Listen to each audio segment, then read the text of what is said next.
There's a question I get asked in my shop at least once a week. Frank, why are my tyres already shot? And 9 times out of 10, I already know the answer before I even look. Because I've been seeing the same brands roll through my bay for 20 years, and some of them, they're not built to last. They're built to be cheap, and cheap has a cost. Sometimes it's just money.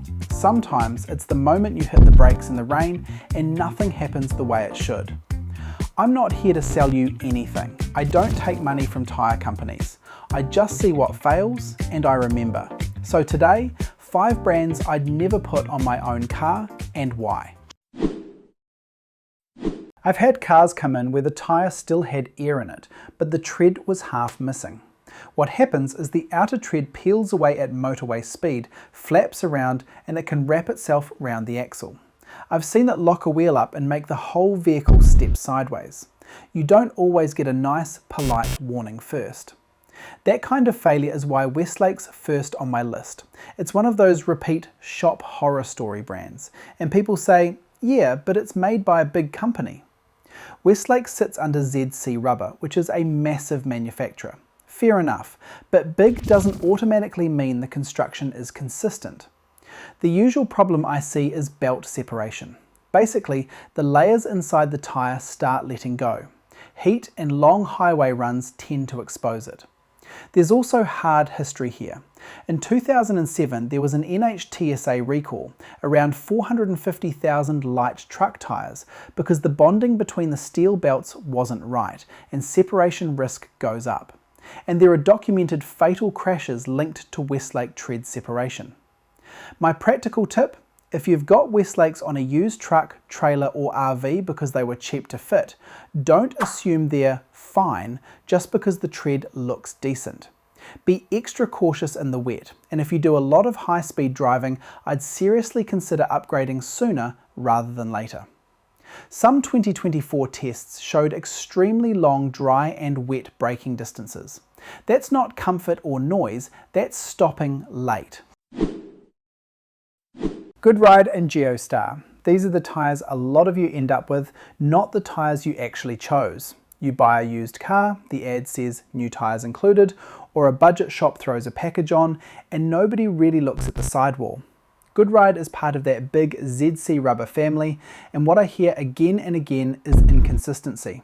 Some sets seem to behave fine for a bit, then after enough long motorway runs and heat cycles, you start seeing ugly stuff. Separations, odd bulges, the kind of blowout stories that always start with, "It was driving fine yesterday." I even saw an RV owner measure one Goodride running about 10 degrees hotter than the others on the same rig. That's not a scientific lab test, but it's a real-world red flag. And in the wet or snow, they can catch people out. There are tests and owner reports where the grip just lets go easily. Wheels spin at low speeds, and one snow braking test basically said it slid on like the brakes weren't doing much.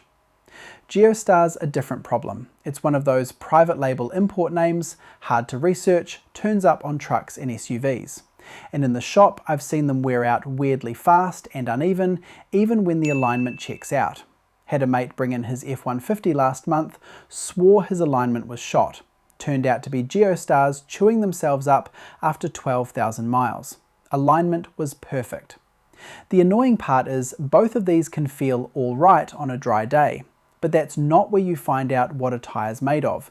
You find out in the rain, in the snow, or at speed. So here's my simple tip. If you don't recognize the brand and model, treat it like no-name brake pads. Don't assume it's fine because it's new. Read the sidewall, look it up, and if you're getting odd noise or weird wear, don't throw money at suspension parts until you've ruled the tyres out. Next up, Chaoyang. Same sort of budget family as a lot of these other import tyres. Different name on the sidewall, similar priorities when they're built. What I keep seeing with Chaoyang isn't always some big dramatic blowout. It's simpler than that. They just don't last. I've had plenty come in looking done at 15–20,000 miles, and for most normal drivers, even a basic decent tyre ought to be going a lot further than that. And here's where the "I'll just buy cheap tyres more often" plan bites you. Every time you replace them, you're paying for mounting, balancing, maybe losing half a day, And sometimes people start throwing money at alignments because the car feels off. When you do the maths, a cheap set might be $400 and last 30,000 miles, about 1.3 cents a mile. A better set might be 800 and go 70,000, around 1.1 cents a mile. So the deal can end up costing more per mile. Second thing I hear a lot, sidewall problems and early dry rot. Tread can look okay, but the rubber's already aging in ways you don't love. And in the wet, these tend to get sketchy sooner. Some independent testing has shown pretty poor hydroplaning resistance and longer wet stopping. Combine that with fast wear and you hit that nearly worn out danger zone earlier, where wet braking distances climb quickly. So it feels like a bargain on day one, and by year two you're saying, why is my car sliding in the rain? Now I'm curious, any of you actually run a full set of Chaoyang or a similar budget brand start to finish? How long did they last you in the real world? Stick it in the comments because I genuinely want to know if anyone's had better luck than what I keep seeing roll into my shop. Now, Sumitomo's an interesting one because it's not some random no-name.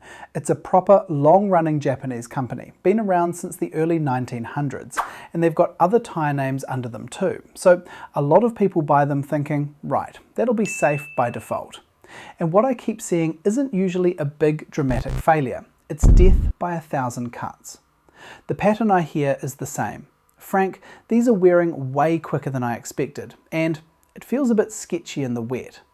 And it's not just shop gossip. Consumer Reports had Sumitomo dead last in a couple categories and near the bottom in the others, with really poor owner satisfaction. Real world example, I've seen the HTR AS-P02 needing replacement around 28,000 miles, when the tyre's being sold like it'll do 45,000. That's the punchline. You paid mid-tier money, but you're living the budget tyre life. And then comes the warranty trap. Treadwear warranties often want rotations every 6,000 miles with proof. My dad drilled that into me when I took over the shop. No paper, no proof, no payout. I've still got a filing cabinet full of rotation receipts. Most people don't, and that's when they find out they can't claim anything. So if you're paying mid-tier, demand mid-tier results. Don't let the brand name be the whole decision. And if this saves you from a mistake I see all the time, hit subscribe and give it a like. No tyre company money here, just what I see in my bay. Alright, next up, what cheap tyres actually cost you when you need to stop?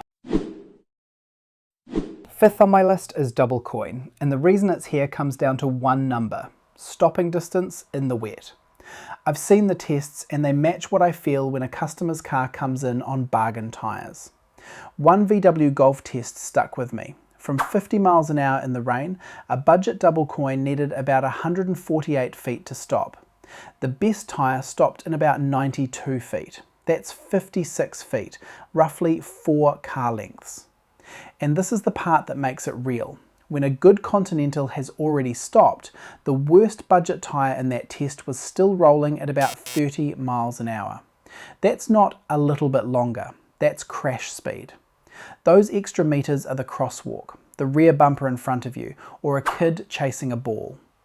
Then there's the second punch. Cheap tyres often wear quicker, and worn but legal tyres are a different animal in the wet. At 70 miles an hour, new tyres stopped around 195 feet. Worn tyres, still legal at 230 seconds, needed about 379 feet, nearly double. So yeah, it passed inspection doesn't always mean it's safe in the rain. Back when I did rally, mud, gravel, all seasons, you learn fast the rubber under you decides if you make the corner or end up in a ditch. That lesson stuck. Alright, quick reset before you click off. These 5 brands are the repeat offenders I keep seeing in my bay. Separation risk, weak wet grip, fast wear. And that wet braking gap is the reason I don't want them anywhere near my family's cars. If you do nothing else today, do 2 simple checks. First one, look at the sidewall, not the tread, the sidewall. Read the brand and the model and find the DOT date. If that tyre is 6 years old or more, I don't really care if it's got loads of tread left. Rubber ages out. And while you're there, make sure all 4 tyres match. Mixed sets can feel fine in the dry, then get a bit twitchy when you brake hard in the wet. Second one, ignore the penny trick. Use a quarter.